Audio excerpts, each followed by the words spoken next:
eu tenho me dado o presente de não acolher aquilo que não é presente para a minha vida. Sabe o que isso quer dizer?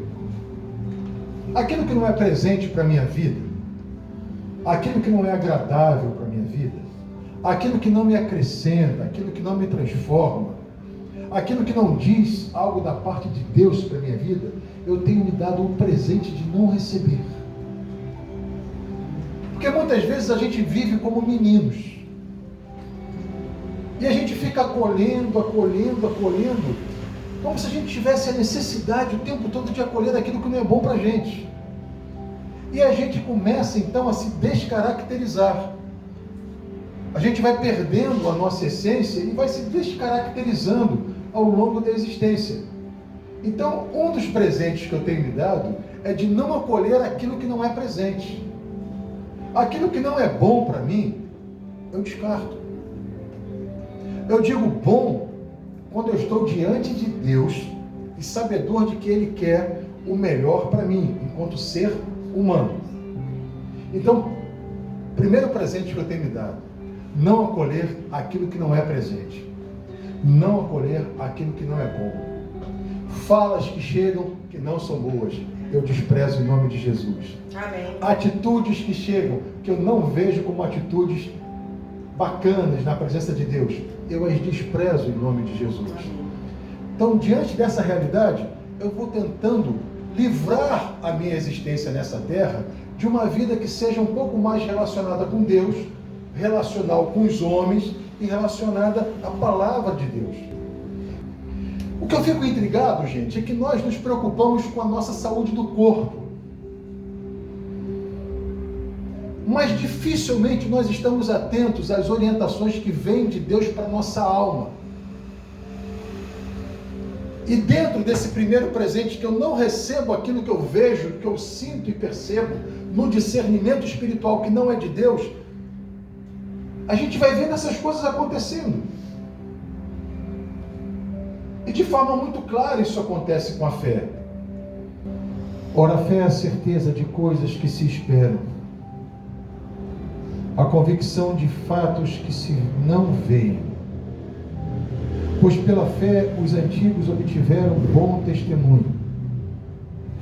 Pela fé entendemos que foi o universo formado pela palavra de Deus, de maneira que o visível veio a existir das coisas que não aparecem. Vou repetir o versículo de número 3.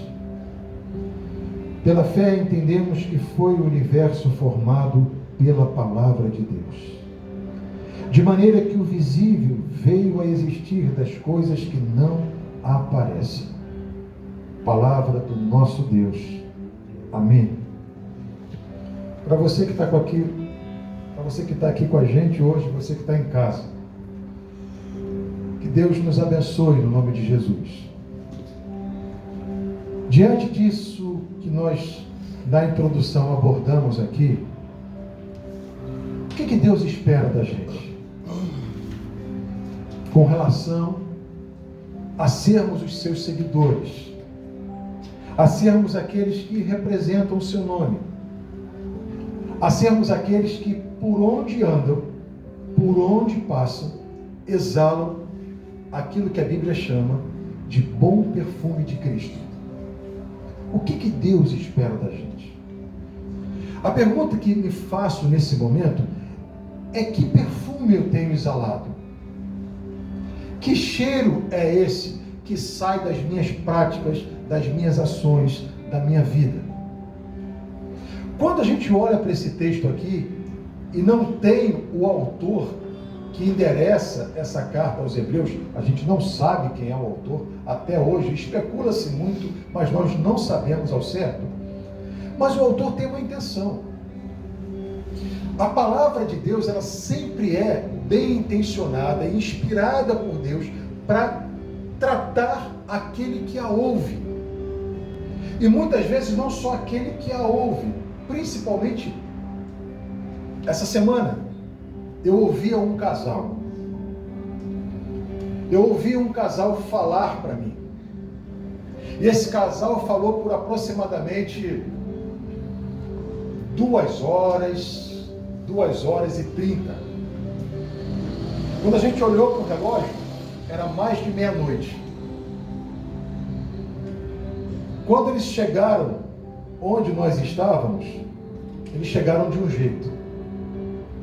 Mas eles precisavam ser tratados.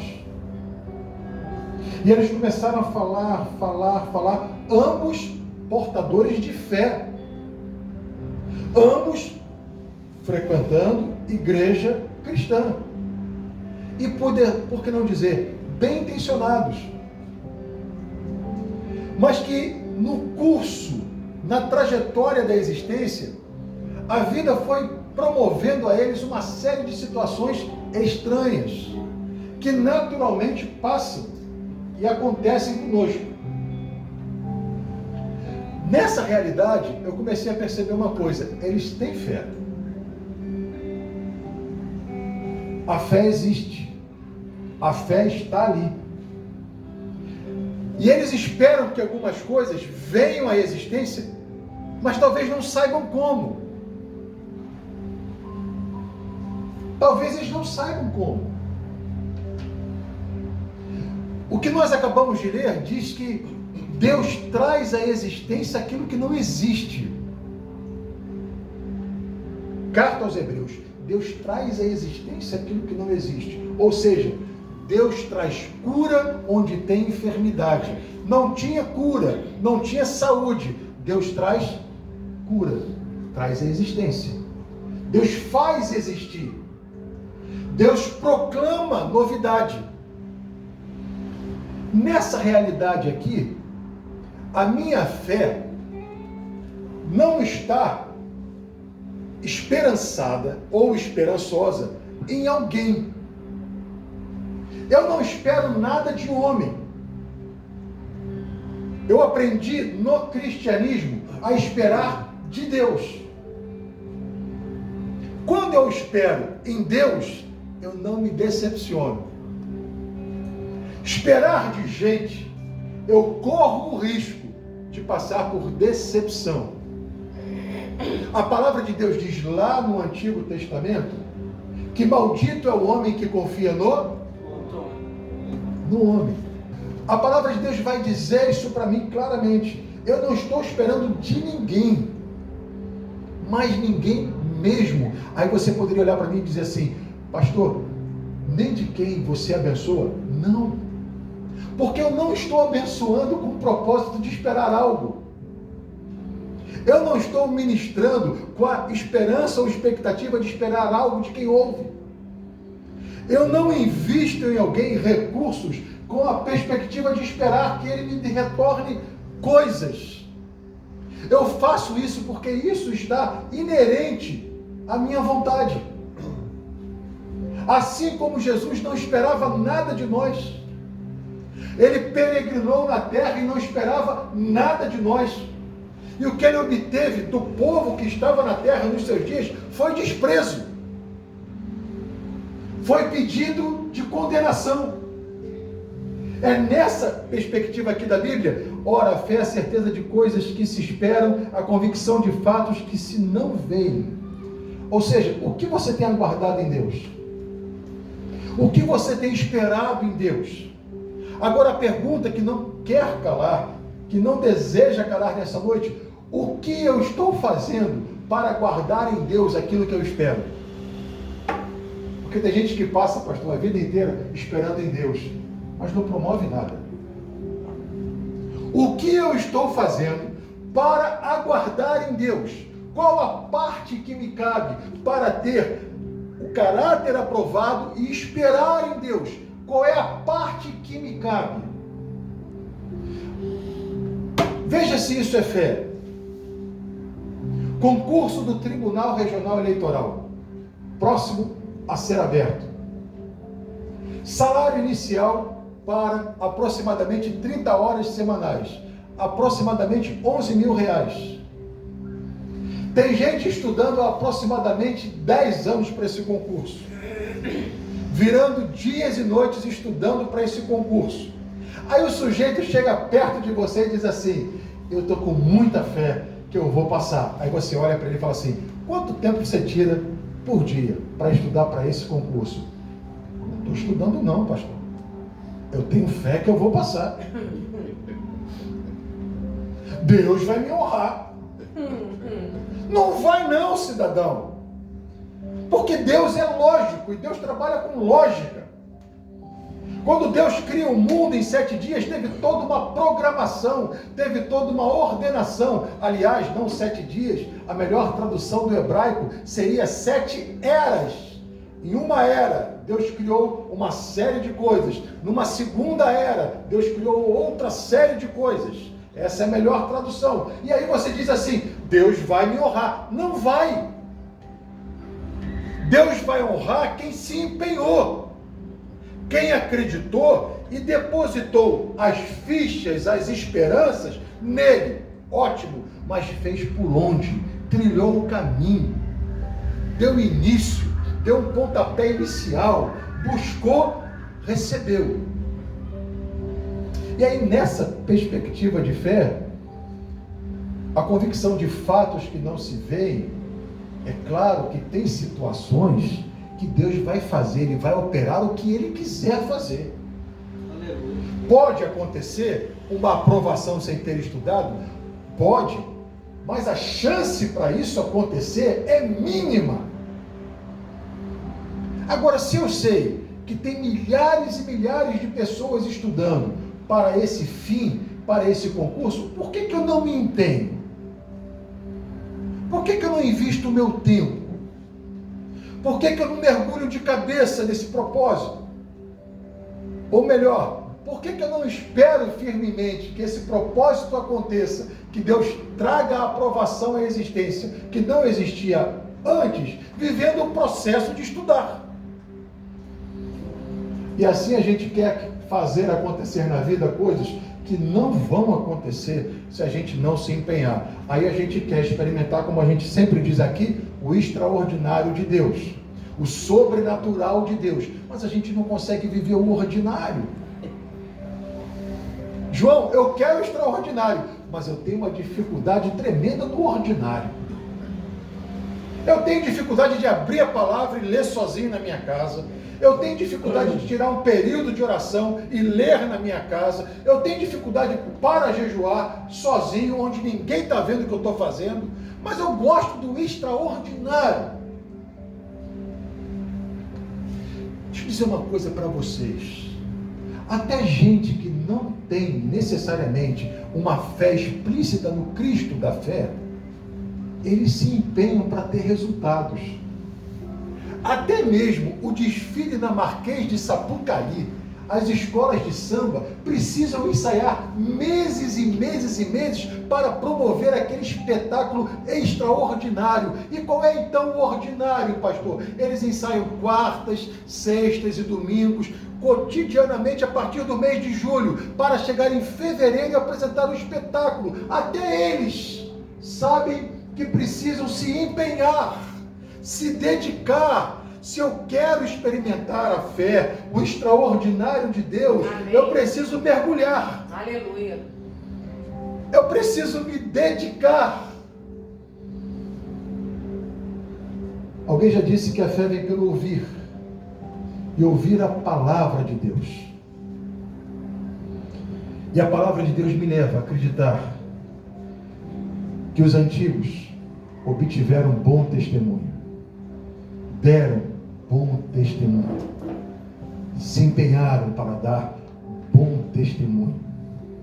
Diante dessa perspectiva aqui, o versículo 3 diz assim: pela fé entendemos que foi o universo formado pela palavra de Deus, de maneira que o visível veio a existir das coisas que não aparecem. Deixe-lhes dizer algo então como um irmão seu. É muito bom a gente observar a caminhada de gente que caminha com Cristo. E a gente vai percebendo que a igreja de Cristo aberta, ela vai trazendo gente, fortalecendo gente, e essas pessoas vão caminhando com Cristo.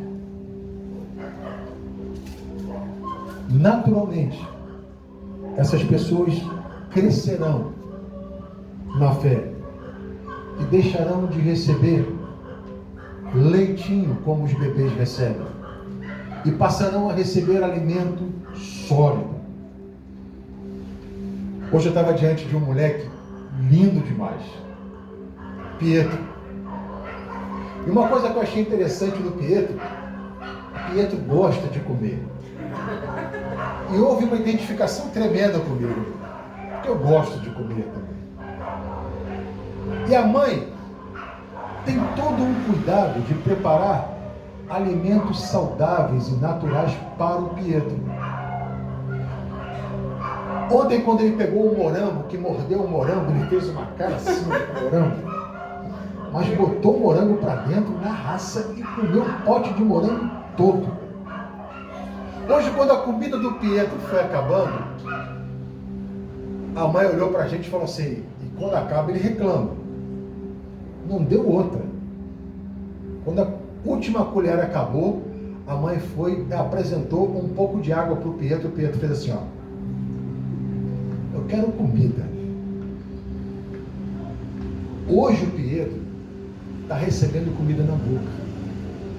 A mãe tem todo o cuidado de preparar algo para dar à boca. Só que o Pietro vai crescer. E quando o Pietro crescer, ele vai comer sozinho. Ele vai se alimentar sozinho. Ele vai ter uma rotina de vida completamente diferente dessa que a mãe propicia para ele. Assim somos nós na presença de Deus. Não tenha dúvida que em vários momentos Deus vai trazer comida à nossa boca. Principalmente nos primeiros passos da nossa caminhada com Ele, porque nós ainda não temos firmeza para caminharmos sozinhos. Mas vai chegar o tempo da maturidade, o tempo onde a gente vai encascorar na fé. E aí, quando encascoramos na fé, na verdade, nós começamos a trilhar os nossos caminhos e buscarmos a alimentação nele. Não dá para ser adulto e tomar leite o dia inteiro. Não tem como. E se tem uma coisa que eu amo no pastorado, é que eu aprendi muito cedo que pastor não é gerente, que crente em Jesus Cristo não é cliente, que igreja não é loja, que palavra não é mercadoria. Então, se você está na presença de Deus, caminhe como crente maduro. Amém. Na presença de Deus. Aleluia. Tenha uma fé aguçada e apurada na presença de Deus. Viva como alguém que cresceu. Viva alguém como passou por diversas adversidades que a vida naturalmente apresenta, mas que cresceu, que amadureceu, e que agora não vai ficar precisando tomar leitinho, papinha. Uma das coisas que eu aprendi também é que pastor não é babá. Aleluia. Pastor é sacerdote. E o sacerdote que se faz igual. E o sacerdote que te convoca para a carta de Pedro, quando diz que nós somos uma nação santa, um povo de propriedade exclusiva de Deus, e que o sacerdócio não pertence só a mim, o sacerdócio é universal para todos os crentes. Que eu e você somos sacerdotes. Dá uma catucada em alguém que está do lado assim, ó, e fala assim, ó, você é sacerdote junto comigo. Sacerdócio real. Sacerdócio real. É o que você é. Portanto, crescidos, amadurecidos, robustos, a gente encara essa palavra com muito mais discernimento e encaixe. Eu vou repetir 3 versículos. Ora, a fé é a certeza de coisas que se esperam, a convicção de fatos que se não vê. Pois pela fé os antigos obtiveram bom testemunho. Pela fé entendemos que foi o universo formado pela palavra de Deus, de maneira que o visível veio a existir das coisas que não aparecem. Eu gostaria muito que a gente fixasse 3 momentos específicos. Você que está em casa também. O primeiro deles, que a natureza da fé é divina. Ah, mas fulano tem muita fé, porque Deus deu. Fulano é homem e mulher cheia de fé, porque Deus deu.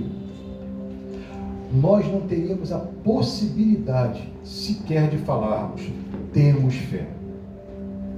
A fé vem de Deus, é dádiva, é presente de Deus.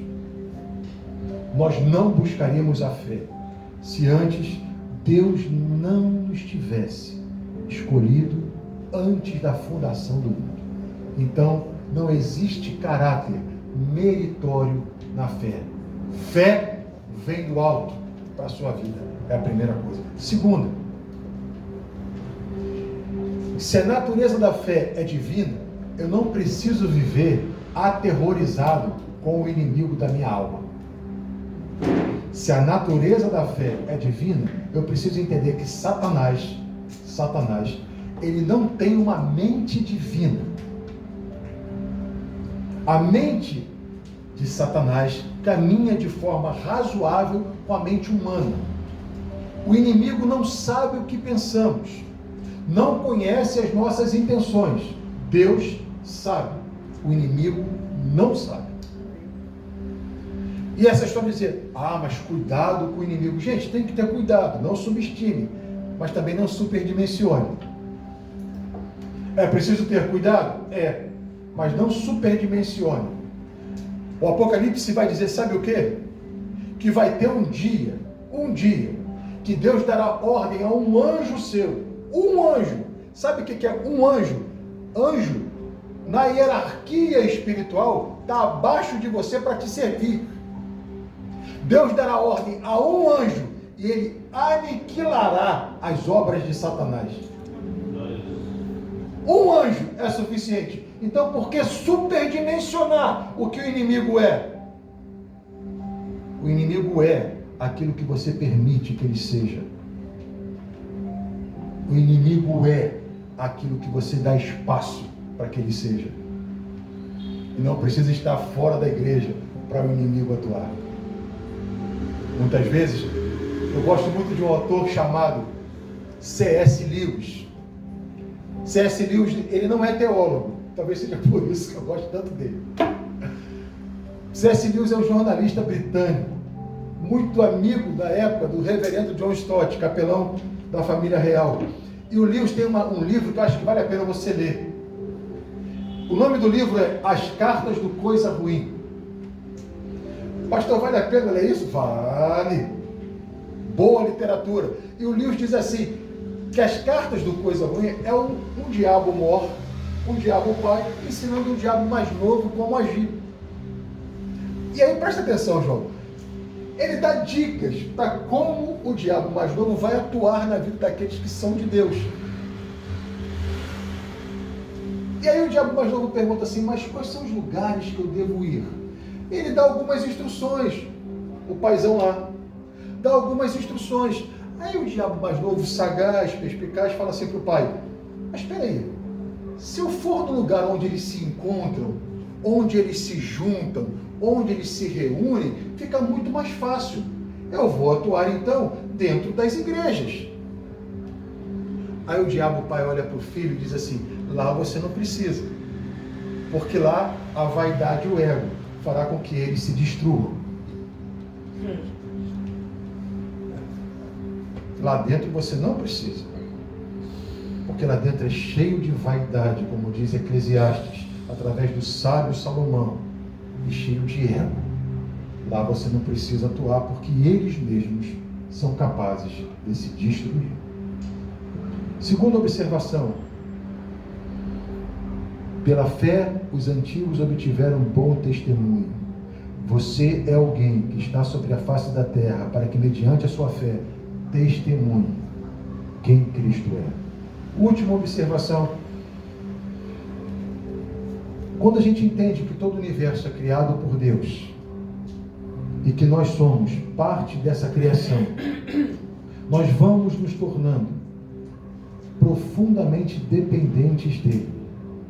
diante daquilo que Ele deseja e quer fazer no meio de nós. Pastor, a gente tem alternativas? Temos, claro que temos. Temos possibilidades? Temos. Mas entender o que Deus quer para a minha vida não é algo muito simples. E tem vezes que a gente precisa gastar tempo em oração e jejum para entendermos, na verdade, o que a palavra de Deus diz. O que é mais maravilhoso pensar é que oração e jejum não é algo que os outros veem. É algo que eu pratico ou não. É a minha intimidade com Deus.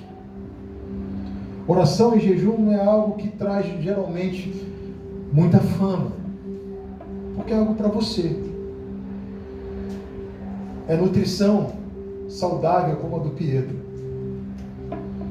Oração e jejum, na verdade, não vai provocar nenhum tipo de indigestão ou mal-estar a você. Vai alimentar e nutrir sua alma e espírito para encarar tudo que a vida tem para te apresentar e me apresentar. Deus te abençoe com graça. Deus te abençoe com paz. E que a tua fé seja trabalhada nele, elaborada nele, e que você cresça diariamente nele. Nós cresçamos para comermos os manjares que ele tem preparado para nós.